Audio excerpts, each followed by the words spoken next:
அண்ணே,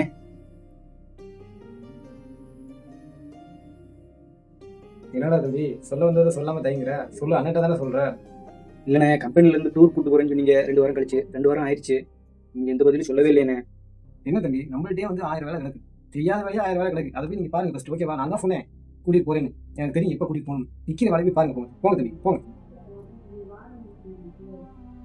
அண்ணன் என்ன சொன்னார் கூட்டு போகிறேன்னு? அவரே மாற்றி பேசுகிறாரு.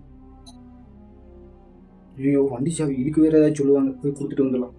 என்னண்ணே, நம்ம போய் எப்பயுமே நல்லதாக உனக்கு சொல்லியிருக்கீங்க. நீங்கள் சொன்னால் எதுவுமே நல்லதாக தான் இருக்கும். ஏன் இப்படி போக வச்சிட்டீங்க?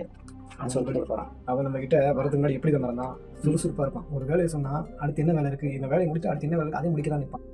இப்போ அந்த சுறுசுறுப்பு இல்லை. தப்பாக நினச்சிட்டோமே.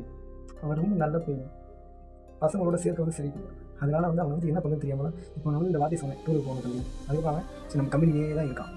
அவங்க வீட்டில் இருக்க அம்மா அப்பா 2 பேர், அவங்க வேலைக்கு போக மாட்டாங்க. அவங்க உடம்பு சரியில்லாதவங்க. இவன் தான் வேலைக்கு போய் பார்த்துக்கான்.